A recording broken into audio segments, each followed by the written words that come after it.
आपण ह्याच्यामध्ये 200 लिटर पाणी घेतलेलं आहे.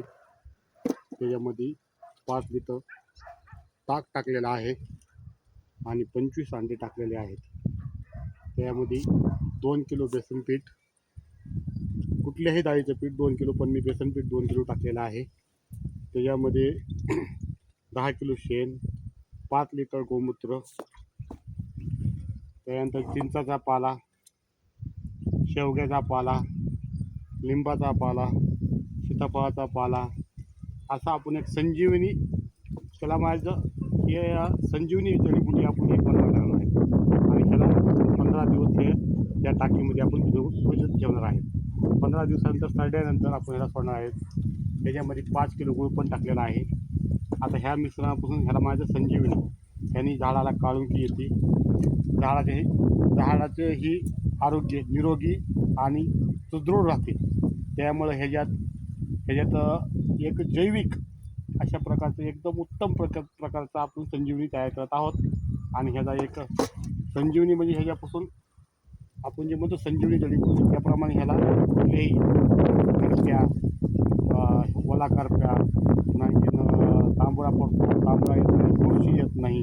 की आपण आता ही 200 लिटर पाण्यामध्ये आपण 1 एकरसाठी सोडणार आहोत. आणि ह्याचा रिझल्ट तुम्हाला पाहायला एक 8 ते 10 दिवसामध्ये तुम्हाला ह्याचा एक पिकाला सोडल्यानंतर फरक जाणवल. आता हे जे आपण बनवलं आहे ह्याला आपण उन्हामध्ये ठेवलं किंवा सावलीमध्ये ठेवलं, ह्याला काहीही फरक पडत नाही. काय ह्याला टेम्परेचर पण लागलं पाहिजे, एक 18 ते 20 डिग्रीच्या, 18, 20, एक 22, 25 डिग्रीपर्यंत टेम्परेचर पण पाहिजे आहे. कारण ह्यातला पाला सडला पाहिजे, सगळा पूर्ण सडून अशी ही छोटी छोटी लाकडं जी आहेत, चिंचेची लाकडं, ही पूर्ण सडले पाहिजेत. ही सडून एक 15 दिवसात ही होतं.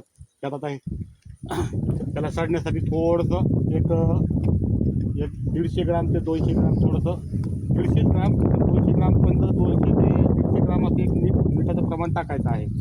कारण जास्त टाकल्यानंतर त्यात जी किटाणू बनणार आहे ती मिठाच्या पाण्याने खाऱ्या पाण्यामध्ये मरतात. मग आपण जास्त टाकायचं नाही. आपण जसं चवीप्रमाणे मीठ घेतो त्याप्रमाणे आता 200 लिटर पाण्यामध्ये समजा आपण एक पावशेर जरी मीठ टाकलं, 200-250 ग्राम जरी टाकलं तर त्यात काही एवढा फरक पडणार नाही. कारण त्यामुळे आता ह्यात मीठ पण टाकलेलं आहे, त्यात अंडे पण टाकलेले आहेत. हे अंड्याचे तळपड, यात अंडे पण टाकलेले आहेत. आता ह्यात ताक पण टाकलेलं आहे. बाकी चिंचाचा पाला,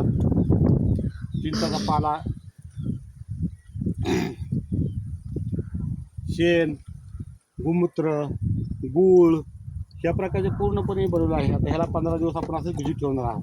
15 दिवसानंतर आपण ह्याला ड्रीपद्वारा सोडणार आहोत. कारण ह्याला आता ही सडणारा तर आहेच. आता ह्याला चांगल्या प्रकारे 2-3 वेळेस आपल्याला गाळून घ्यावं लागेल. त्यानंतर आपण आता ही 200 लिटर पाणी आपण एका अर्ध्या तासामध्ये सोडून द्यायचं. पंपाने जोपर्यंत संपत नाही तोपर्यंत सोडत राहायचं. आणि नंतर सोडायच्यानंतर एक 15 ते 20 मिनिट आपण फक्त मोटर चालू ठेवायची आहे त्याच्यावर. कारण त्यातल्या ड्रीपमधलं सर्व पाणी बाहेर निघलं पाहिजे. आणि त्याच्यानंतर एक 3 दिवस कुठल्याही प्रकारचं पाणी त्याला सोडायचं नाही आहे. 3 दिवसानंतर तुम्ही पाणी सोडा, नंतर तुमचं कोणतं दुसरं खत सोडायचं आहे ते खत सोडू शकतात. पण 3 दिवस ह्याला काहीच सोडायचं नाही आहे. 3 दिवस पण 72 तास ह्याला काहीच सोडायचं नाही आहे. 72 तासानंतर तुम्ही ह्याला काही बी सोडू शकतात. बाद तुम्हाला हे 8व्या दिवशी ह्याला रिझल्ट तुम्हाला पाहायला भेटेल. एक 8 ते 10 दिवस ह्याला रिझल्ट पाहायला भेटतो. जर तुम्हाला पाहायचं असेल तर हे माझा दोडक्याचा प्लॉट आहे. त्या दोडक्याच्या प्लॉटमध्ये माझा आलेला हे रिझल्ट आहे. आता ह्याला एक 15 दिवस झाले. मी आता ह्याला एक आजच बनवलं ही. आता ह्याला 15 दिवस ही करणार. त्याला एक 8 दिवसापूर्वी मी एक ट्रायल म्हणून एक कॅन्डामध्ये एक 40 लिटर बनवून ठेवतं.